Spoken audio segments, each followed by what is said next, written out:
आज की कहानी अली और सादिया की है। अली और सादिया की शादी को 8 साल गुजर गए थे और उन्होंने बहुत ज़्यादा लव और एक्साइटमेंट के साथ शादी की थी। लेकिन वक्त गुजरने के साथ साथ रिस्पॉन्सिबिलिटीज़ ऊपर आ गईं, कॉन्वर्सेशंस बहुत रूटीन वाली हो गईं, बाहर जाना बहुत कम हो गया, जिसकी वजह से अली बहुत नेग्लेक्टेड फ़ील करना शुरू हो गया और उसे अटेंशन की ज़रूरत पड़नी शुरू हो गई, जो कि उसकी एक को-वर्कर ने वो अटेंशन उसको दी, जो कि उसे अपनी बीवी से रिक्वायर्ड थी। सादिया को इस इमोशनल डिस्टेंस का उतना ज़्यादा एहसास नहीं हुआ, लेकिन वो भी अपनी शादी के अंदर बहुत ज़्यादा अकेला महसूस करना शुरू हो गई। वक्त गुज़रता गया और आखिरकार अली ने एक दिन वो लाइन क्रॉस कर दी जो उसे नहीं करनी चाहिए थी, और उस दिन के बाद सादिया और अली का रिलेशनशिप कभी भी वैसा नहीं हो सका जैसा शुरू में था। ये अली और सादिया आजकल हर तीसरे चौथे घर में हैं, जो कि कम्युनिकेशन के लिए, इमोशनल बॉन्डिंग के लिए, क्वालिटी टाइम एक दूसरे के साथ गुजारने के लिए स्ट्रगल कर रहे हैं, जिसकी वजह से एक्स्ट्रा मैरिटल अफेयर्स बहुत ज़्यादा बढ़ना शुरू हो गए हैं। कपल्स एक दूसरे से दूर हो गए हैं और सोसाइटी में अपॉर्चुनिटीज़ बहुत ज़्यादा हैं एक्स्ट्रा मैरिटल अफेयर्स की।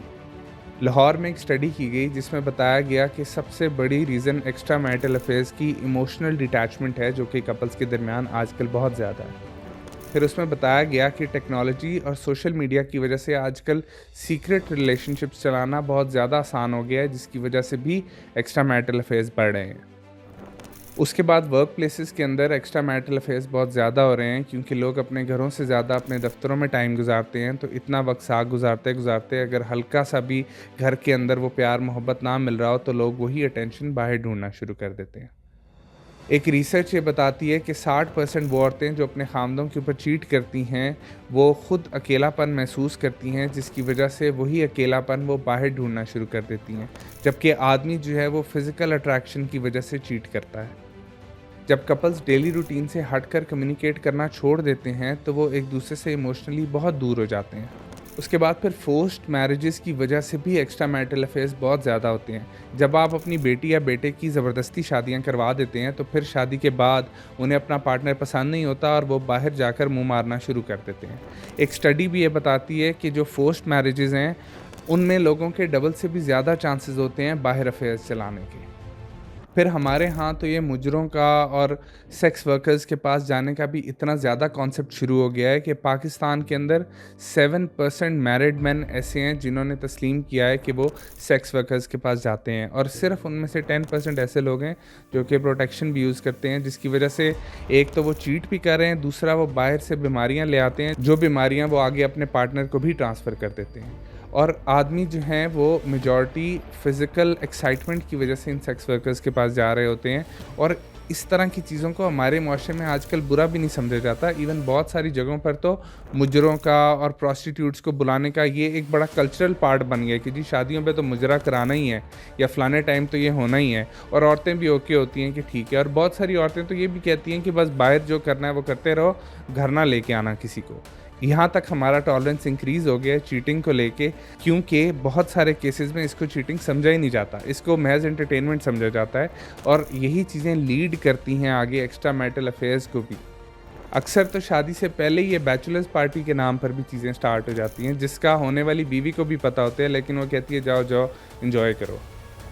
उसके बाद फिर फाइनेंशियल स्ट्रेस जो है वो भी एक्स्ट्रा मैरिटल अफेयर्स की एक बहुत बड़ी रीज़न है। एक तो आप उस स्ट्रेस में होते हो, तो आपको अपना पार्टनर अच्छा नहीं लग रहा होता, तो घर में सारी परेशानियां होती हैं, पैसे की तंगी होती है। तो जब बाहर किसी ऑपोजिट जेंडर के पास जाते हैं, तो वो वहाँ से उन्हें बहुत खुशियाँ मिल रही होती हैं, क्योंकि वो वाले मसले एसोसिएटेड नहीं होते, तो इसलिए उनकी कंपनी इन्हें ज़्यादा अच्छी लग रही होती है, तो वहाँ पर ये अफेयर चला लेते हैं। उसके बाद फिर औरतें भी बहुत ज़्यादा, अगर उन्हें अपने मियाँ से फाइनेंशियल स्टेबिलिटी ना मिल रही हो, तो वो एक्स्ट्रा मैरिटल अफेयर्स चला लेती हैं कि उन्हें बाहर से जिस भी आदमी के साथ अफेयर हो वो फाइनेंशियली सपोर्ट कर दे।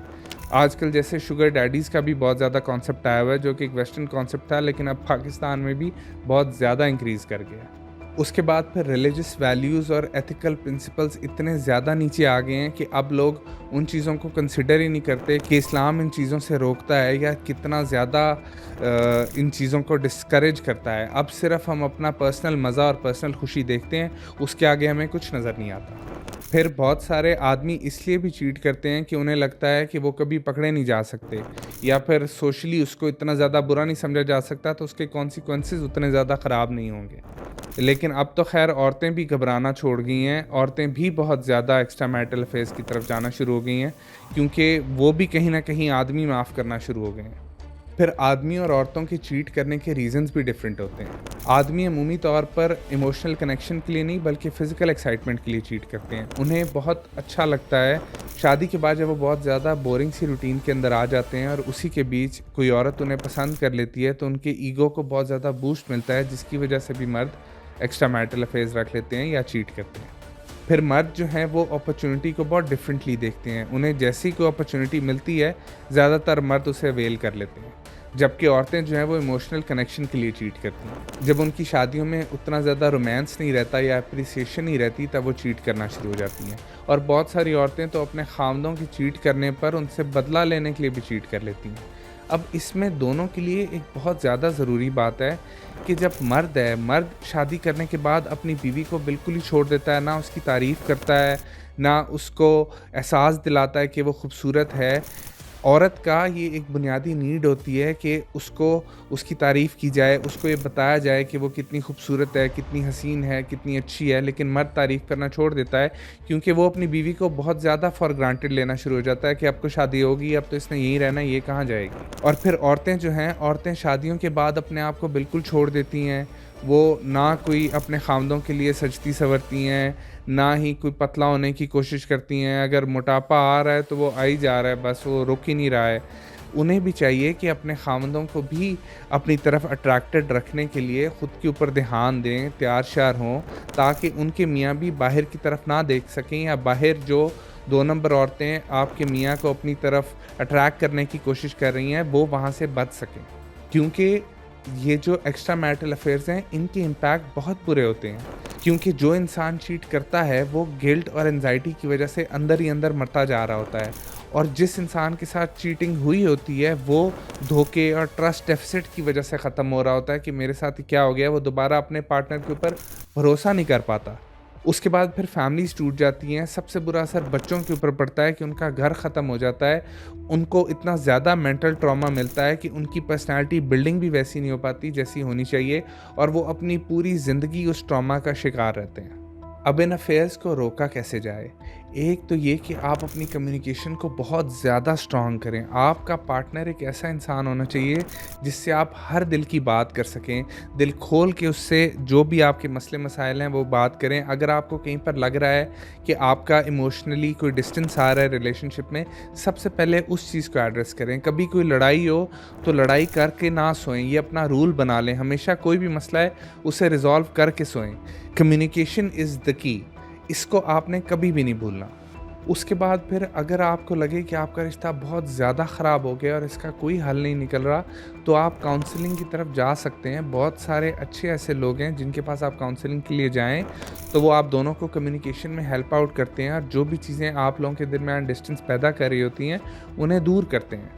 फिर एक्स्ट्रा मैरिटल अफेयर्स को एक बहुत बुरी जगह देनी चाहिए हमें सोसाइटी में। हमने इसे बहुत ज़्यादा एक्सेप्टेबल बना दिया है, जो कि इसे नहीं बनना चाहिए। Cheating is not okay. चाहे वो आदमी हो चाहे वो औरत हो, दोनों के लिए ही चीट करना एक्सेप्टेबल नहीं होता, क्योंकि वो आपकी पूरी फैमिली, आपके रिलेशनशिप, हर चीज़ के ऊपर उसका इम्पैक्ट आता है और आपका अपना घर ख़त्म हो जाता है। तो थोड़ी देर के लिए मज़े या इमोशनल सेटिस्फैक्शन या फिज़िकल सेटिस्फैक्शन के लिए इस तरह के कदम बिल्कुल ना उठाएं। उसके बाद फिर रिलीजियस और एथिकल अवेयरनेस को बहुत ज़्यादा प्रमोट करना चाहिए। मुआशरे में बताना चाहिए कि रिलीजियस इम्पैक्ट्स इसके कैसे हैं। आखिरकार एक दिन हम सब ने अल्लाह को जान देनी है, मर के ऊपर चले जाना है और इन सारे करतूतों के जवाब देने हैं। तो मेहरबानी करें, थोड़ा सा अपने रिलीजन का भी ख्याल रखें, अपनी आखिरत का भी ख्याल रखें और इस तरह के घटिया कामों से दूर रहें। फिर हमारी गवर्नमेंट्स को भी चाहिए कि पाकिस्तान के अंदर एक बहुत बड़ा मसला एंटरटेनमेंट का है। हमारे पास एंटरटेनमेंट ही नहीं है, इसीलिए गरीबों के आप बच्चे देखें, 100-100 बच्चे पैदा करते हैं, उनके पास कोई एंटरटेनमेंट नहीं होती। हमारे यहाँ भी फैमिलीज़ के लिए एंटरटेनमेंट पार्क्स कोई है ही नहीं ऐसे कि जहाँ पर फैमिलीज़ इकट्ठे जा सकें। तो वो घर बैठे रहते हैं, 2 जगह शहर में होती हैं, वो पहले हनीमून पीरियड में ही देख कर आ जाते हैं। उसके बाद उनके पास कोई जगह नहीं होती, घर में बैठे रहते हैं या अलग अलग अपने दोस्तों के पास चले जाते हैं, जिसकी वजह से इमोशनल डिस्टेंस आता है। तो फैमिलीज़ के लिए इस तरह की एंटरटेनमेंट की जगह होनी चाहिए जहाँ पर वो जाकर बॉन्डिंग अपनी बेहतर कर सकें, एक अच्छा क्वालिटी टाइम गुजार सकें। उसके बाद आखिर में मैं यही कहूँगा कि एस्केप के बारे में ना सोचें कि आपने रिलेशनशिप नहीं चल रहा तो उससे बाहर निकलें या कहीं और जाकर अटेंशन, प्यार या फिज़िकल इंटीमेसी ढूँढें। अपने उस ताल्लुक़ को बेहतर करें क्योंकि वही एक ऐसा ताल्लुक़ है जो आपके साथ रहने वाला है। आपका पार्टनर जो है वो आपके मरते दम तक का साथी है, तो उसके साथ ही कनेक्शन को बेहतर करें। कोई भी इस तरह का कदम किसी भी सूरत-ए-हाल या सिचुएशन के अंदर ना उठा लें जिस पर आप बाद में जाकर बहुत ज़्यादा रिग्रेट करें। तो इस सारी चीज़ के बारे में ज़रूर सोचिएगा और अगर आप किसी भी इस तरह के रास्ते के ऊपर चले गए हैं या वहाँ पर जाने का सोच रहे हैं, तो यहीं पर ही अपने कदम रोक लें और वापस की तरफ देखें क्योंकि आपका घर सबसे ज़्यादा इम्पोर्टेंट है।